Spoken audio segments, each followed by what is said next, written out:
You would adapt it to your own natural language, of course. These scripts are only ever intended in the United States as a guideline, but it does show what we thought was important to include.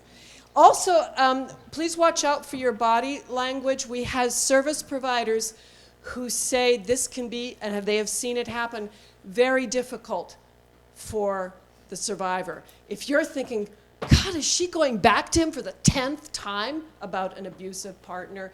Or if you're thinking, why was she dressed like this?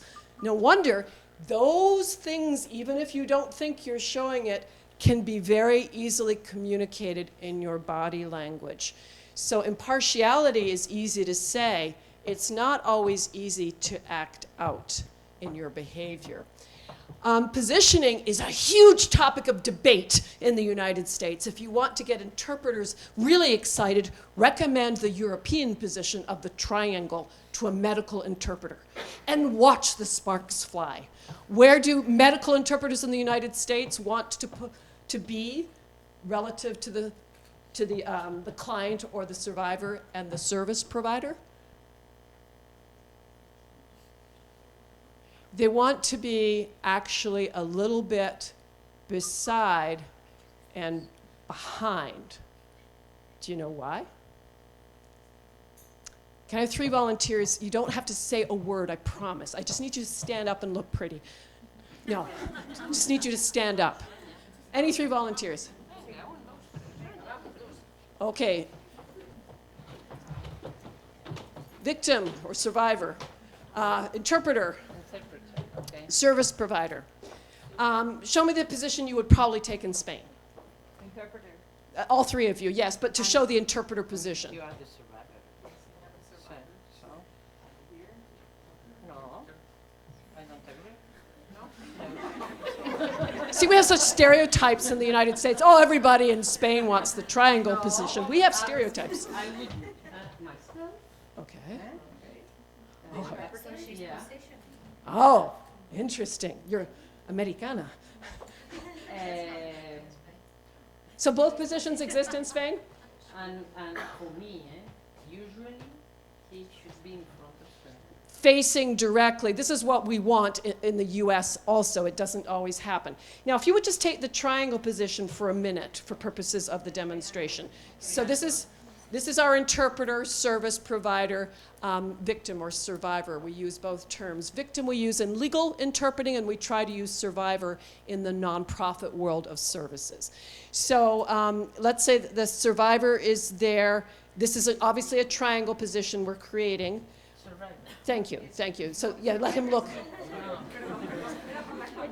Just look out.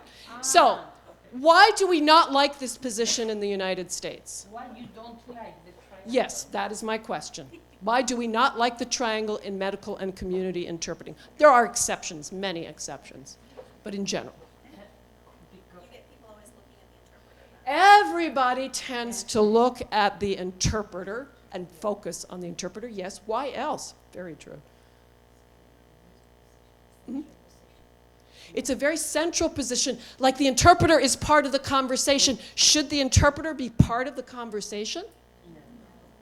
Absolutely not. You're there as the interpreter.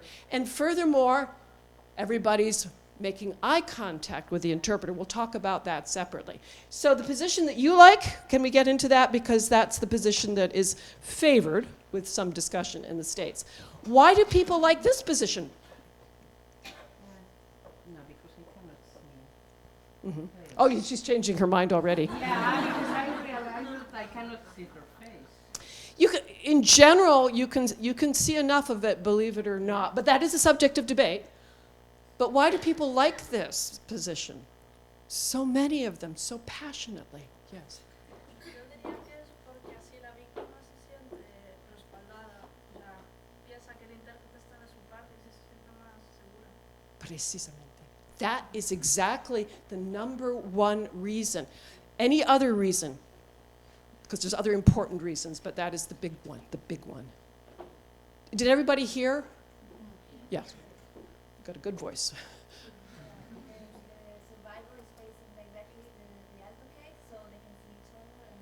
Yes, so the focus is on their relationship, their direct communication. So the survivor feels supported. So you don't want the interpreter right behind the survivor, but the survivor feels supported. The service provider and the survivor are looking directly at each other, and the interpreter's in the background. If we put the interpreter behind the provider, how does that feel? Welcome. Yeah. The survivor is alone. Alone. She's alone. Yeah. It's like 2 to 1, isn't it? Yeah. And that's what even just general community interpreting, it's scary. Have you ever been sick in a country where you didn't speak the language? Not a pleasant experience, right? So never mind gender violence. Thank you so much for this demonstration. This is a big hot issue.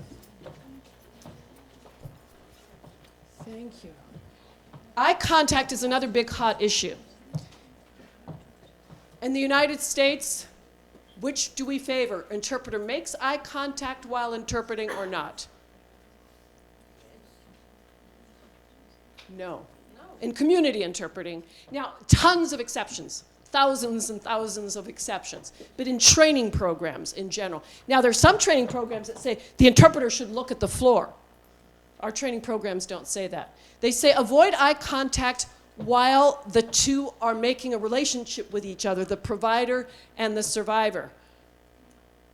And then look up. So pretend you're taking notes even when you're not taking notes. Why? Why wouldn't we want the interpreter to make eye contact? Doesn't that feel rude? Doesn't that feel bad? Maybe culturally strange? Why are we so insistent on this point? We don't want him to be part of the conversation. As soon as you make eye contact with the survivor or provider, they start looking at you, speaking to you instead of each other. In addition, what happens when you make eye contact? You enter a relationship with them, and that interferes with the cognitive skills that are needed to interpret accurately, which are already under heavy stress from interpreting for survivors. This is a big challenge. You need all your concentration for accurate interpreting. So we do strongly recommend that while you're interpreting, you just pretend to take notes, and the minute they're focused on each other, look up. Why should you look up then? Not to make eye contact, to watch. To understand the body language. Exactly. You need to see what's going on because so much is context and body language. So these are some of the issues that we talk about and wrestle with. Okay. Handout number 3. If you could just take 5 minutes and either in pairs or groups of 3, well, we'll see if you can do it in 5 minutes. I guess it depends how quickly you read English. See what answers you can come up with to the situations and scenarios in handout number 3, and see if your partner or 2 partners agree with you on the answers. Does everybody have handout number 3? Yes. It was in the packet. Yes. It's called Managing Your Response. Managing Your Response. Everybody got it? We're not going to give you the answers now. Actually, a couple of them I have given you answers. We're going to see if all your questions are answered by the time I end, and if not, you can ask me. So let's keep going. We have 2 more strategies, and then we're going to turn to self-care. So completeness, you might think that that is basic and elementary, but what is the number 1 complaint I get from all service providers, including victim service providers, absolutely including gender violence? This is the complaint. It usually goes like this. So the client or the survivor was going on for like 2 paragraphs, and the interpreter comes back and says 2 words. There is something about gender violence in particular that seems to send all your training out of your head, because suddenly it's all about helping, helping, helping, and that is not actually the case. The best way you can help is to be the voice, the accurate voice. So completeness, always, well, no exceptions. This is where the yes-no cards come in. Yes is green, red is no. Let's say the survivor is speaking really, really quickly, but it's emotional and it's intense. Yes or no, would you summarize a little bit, or would you interrupt the survivor? Yes, if you would interrupt, and no, if you would not interrupt, which means you'll have to summarize. That's a fact. So yes, if you would interrupt, green. More green there, more red there. Green is starting to come. Wow. I'm very interested by your half and halfness. Here is what the therapists for the Voice of Love project said. Because I didn't know myself for this one, and I'm a veteran, seasoned interpreter trainer, and it's like, but this is a survivor. Oh, are you sure you don't want us to summarize a little bit so we're not interrupting? And every single therapist said, no, interrupt. We must hear everything.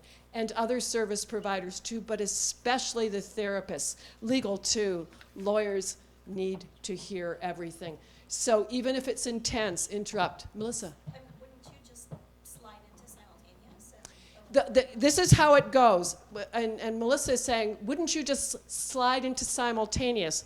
Well, the sad fact is that most entry-level community interpreters cannot do simultaneous in the United States. I'm sorry to admit this, because the entry level is 40 hours of training, and that's for everything, consecutive, simul, sight translation.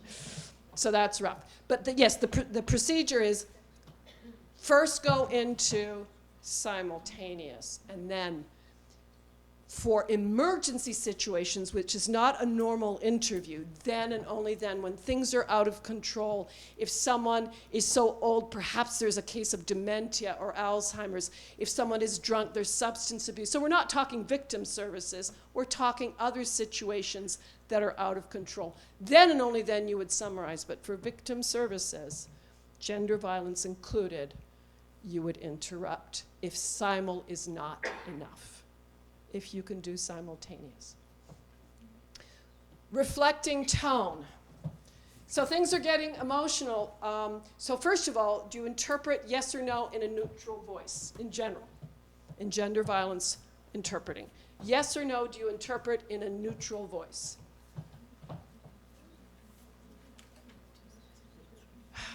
The no's are right. The yes, I see green everywhere. But the answer is neutral is not accepted by the experts or specialists for general community interpreting.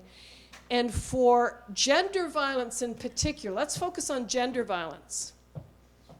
So in general community interpreting, if the client shouts, the service user, you don't shout, but you would raise your voice. If the client is crying, you wouldn't cry, but you would sound sad. So that's general public service interpreting.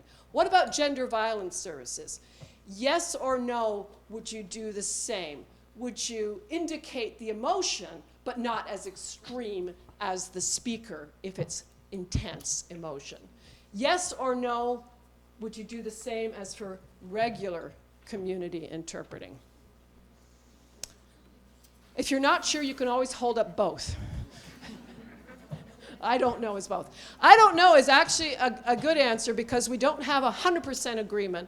But we do have 100% agreement on do not escalate the situation.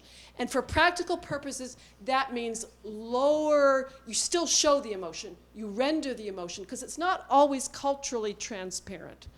Let's be clear.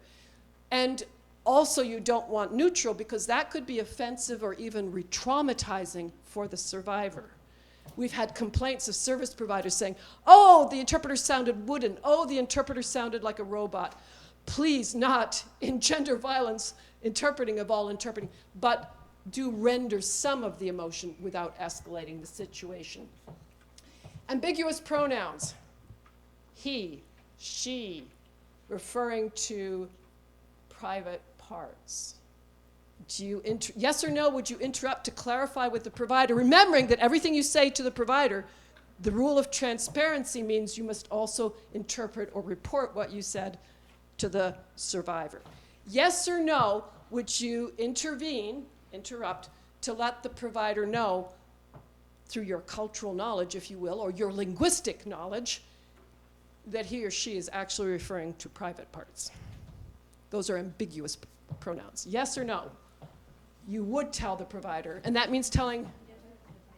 And well, I'm not sure I understood. the question is, so the survivor is saying he, she, and it's actually referring to penis and vagina. And the provider doesn't know this. The provider could be a therapist, could be a nurse doing a rape exam, sexual assault exam. It could be a lawyer preparing a case. So the provider needs to know, but would you tell the provider yes or no? Because you, through your linguistic knowledge and or your cultural knowledge, know exactly what he or she really means in this context. You're like 100% sure. So have any answers changed? Yes or no? Green for yes, red for no. You can put up 2 if you're not sure. The answer that we seem to be giving is, this is emotionally very dangerous for the survivor because you have to interpret for the survivor. You can maybe clarify outside the session. If you feel that it can't wait, be aware that words like this are triggers. They can bring back flashbacks. You, the interpreter, could accidentally trigger a flashback.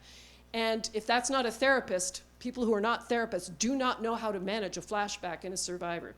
So this is tricky. If you think it's important, there's always outside the session. If it had to be handled during the session, always address the provider first. And if the provider knows it's risky, the provider will, for transparency, say, the interpreter just shared with me something about the meaning of he or she, or whatever they choose to say that is emotionally safe for the survivor. So those are difficult decisions, you see. It's not all black and white, not all clear. Switching to yes, please. Can you just, if the victim says he or she, can you just transfer that as penis or vagina during the case? Yes or no, if the because you interpret for meaning for meaning, right?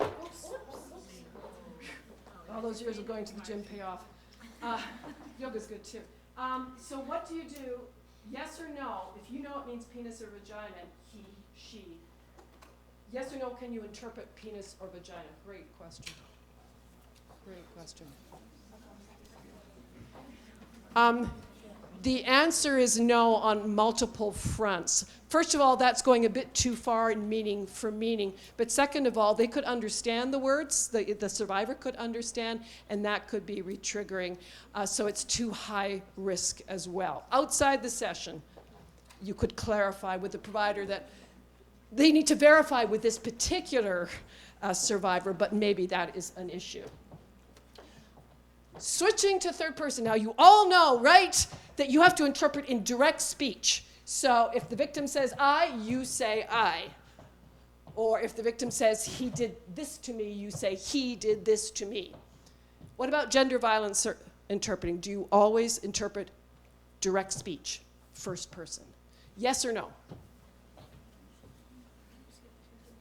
That's what I used to think until I got involved with this project. The no's, the couple of no's, only a couple. You're right.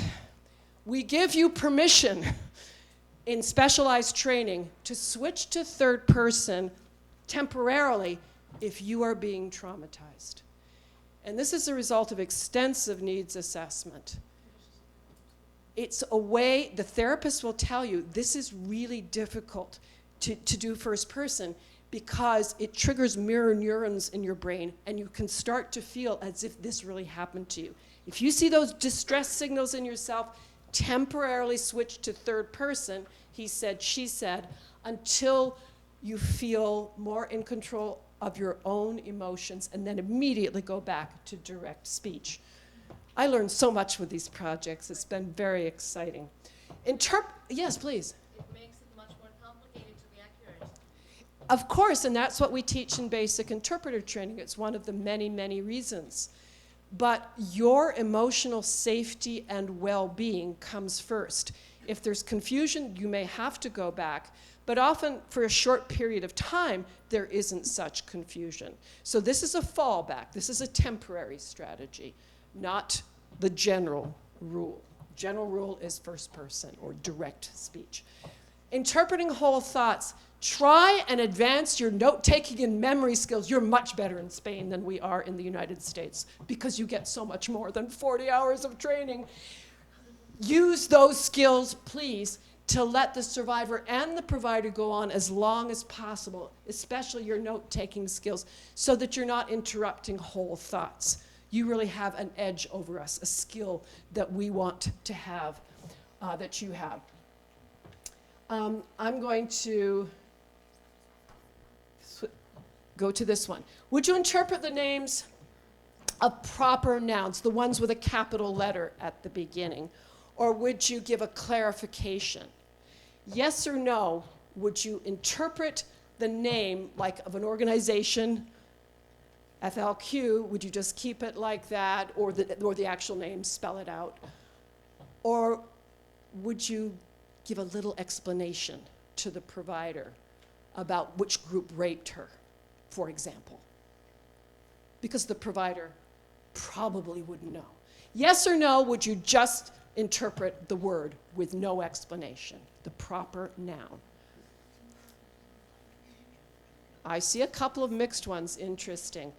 The therapists, social workers, and lawyers involved in the Voice of Love project have asked you, please, please, please, just to interpret the proper nouns.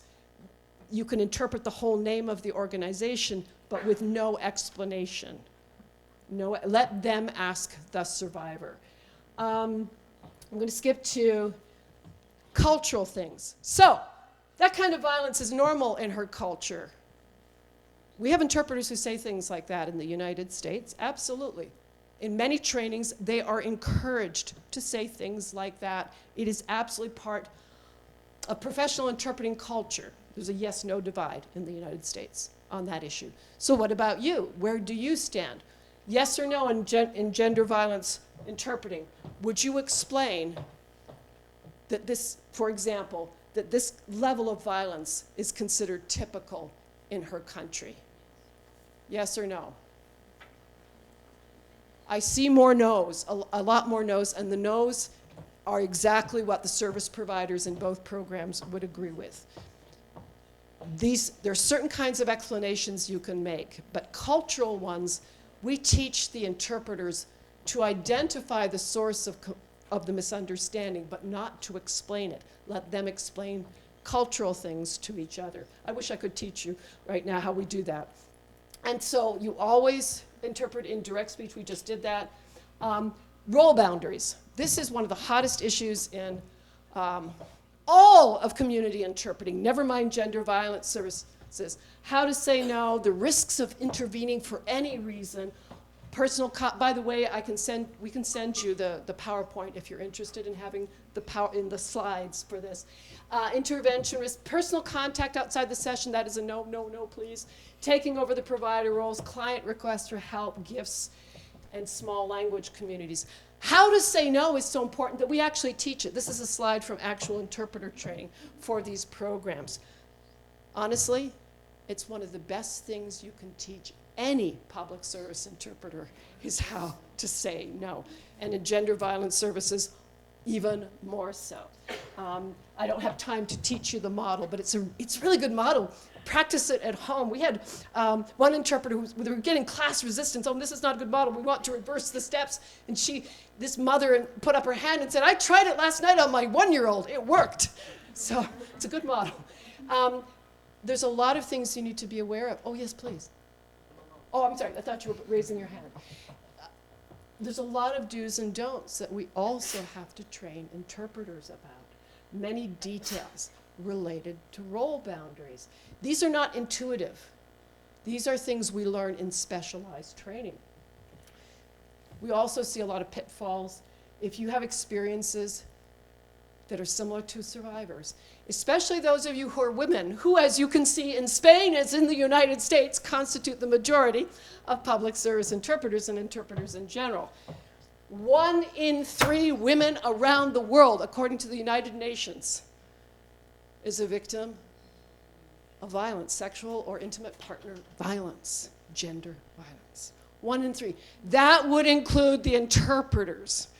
So if you come to a session and you know in advance what that session is about, and if it's too similar to your own experience, be careful. Never mind real life, should you accept the assignment or not. In interpreter training, for this specialized training, we've had interpreters break down in tears for role plays or public documentary excerpts, little bits of a film, or doing a demonstration role play, but it happened to her and she was the part of the demonstration we should have asked ahead of time. These are things you learn. So this is something to be very, very careful about, is your own experience. Another watch out if you see yourself wanting to rescue the poor survivor. That's a big red flag. Try not to identify.